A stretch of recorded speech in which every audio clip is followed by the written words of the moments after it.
एक गरीब लड़की रूथ अपनी माँ के बुरे व्यवहार को सहन ना कर पाने के कारण एक दिन घर छोड़कर चली गई। उसके पास केवल एक छोटा बैग और थोड़े से पैसे थे। सड़कों पर भटकते हुए उसने एक पुराना घर देखा। उस घर की खिड़की पर कमरा किराए के लिए लिखा एक पुराना पोस्टर था। घर पुराना और गंदा था, लेकिन रूथ के पास कोई और रास्ता नहीं था। हिम्मत जुटाकर उसने दरवाजा खटखटाया। पहले तो किसी ने दरवाजा नहीं खोला, लेकिन कुछ देर बाद डॉन फ्रांसिस्को नाम का एक वृद्ध व्यक्ति दरवाजा खोलकर बाहर आया। उसके कपड़े गंदे और बाल बिखरे हुए थे। रूथ को पहले डर लगा, लेकिन कोई और जगह न होने के कारण उसने वहां रहने का फैसला किया। डॉन फ्रांसिस्को ने उसे प्यार से स्वागत किया। मेरा नाम फ्रांसिस्को है, ये घर मेरे परिवार की संपत्ति है। मैं कमरे किराए पर देकर गुजारा करता हूं, उसने कहा। वे एक धूल भरे कमरे में गए। यह मेरे बड़े बेटे का कमरा है। धूल साफ करने में मेरी उम्र आड़े आती है, उसने कहा। रूथ के पास कोई और विकल्प नहीं था, इसलिए उसने उस कमरे में रहने के लिए हामी भर दी। जब उसने किराया पूछा तो उसने कहा, जो तुम्हारे पास है वो ही दे दो। रूथ ने थोड़े से पैसे दिए और 2 दिन वहां रहने का फैसला किया। अगले दिन डॉन फ्रांसिस्को ने रूथ को एक नौकरी के अवसर के बारे में बताया। मैं अकेला हूं, मेरी आंखों की रोशनी कम है और चलने में भी तकलीफ है। मेरे बच्चों ने कहा था कि वे एक सहायक रखेंगे, लेकिन उन्होंने कुछ नहीं किया। क्या तुम इस घर को साफ कर सकती हो और खाना बना सकती हो? मैं तुम्हें थोड़े पैसे दूंगा, उसने कहा। रूथ को यह एक बड़ा अवसर लगा। उसने तुरंत हामी भर दी। शुरुआत में बड़े घर को साफ करना रूथ के लिए मुश्किल था। उसने कमरे और रसोई साफ करना शुरू किया। रसोई में पुराने बर्तन और खराब खाना भरा था। जब उसने खराब सामान कूड़ेदान में डालना शुरू किया तो डॉन फ्रांसिस्को ने विरोध किया। सब कुछ काम का है, उसने कहा। इस तरह उनके बीच छोटे मोटे झगड़े हुए, लेकिन उसने कभी रूथ का अपमान या नुकसान नहीं किया।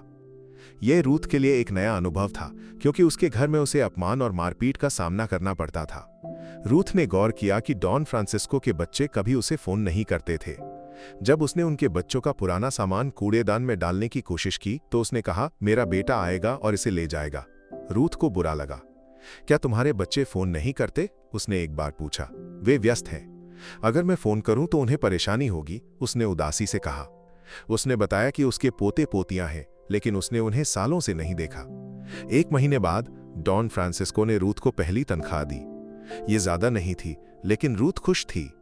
उसने उस घर में रहना जारी रखने का फैसला किया। दोपहर में वो डॉन फ्रांसिस्को को वृद्धाश्रम ले जाती थी, जहां अन्य बुजुर्ग टीवी देखते और खेलते थे। लेकिन रूथ ने देखा कि उसकी गंदी हालत के कारण दूसरे लोग उससे ज्यादा बात नहीं करते थे।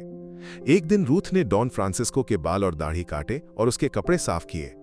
वो पूरी तरह बदल गया। उस दिन वृद्धाश्रम में सभी ने उसे आश्चर्य से देखा।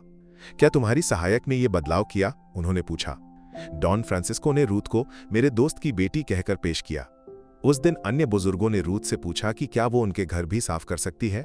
इस तरह रूथ ने 3 घरों में काम शुरू किया और उसकी कमाई बढ़ गई।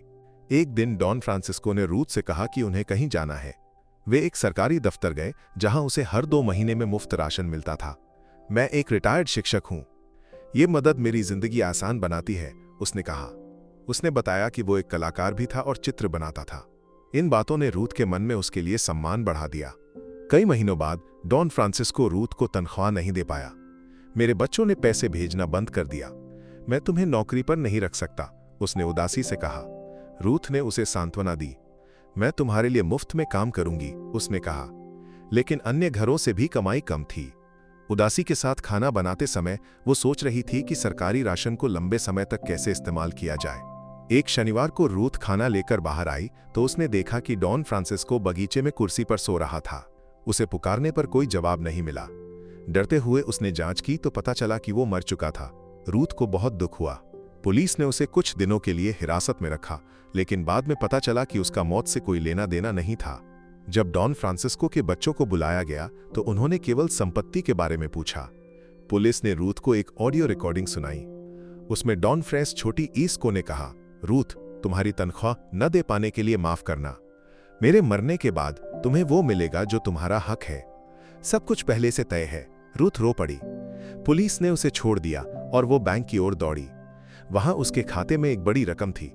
बैंक मैनेजर ने कहा, यह एक इंश्योरेंस कंपनी से आया है। तुम फ्रांसिस्को की एकमात्र वारिस हो। रूथ स्तब्ध रह गई। ये रकम उसकी उम्मीद से कहीं ज्यादा थी। रिकॉर्डिंग के दूसरी तरफ एक और संदेश था।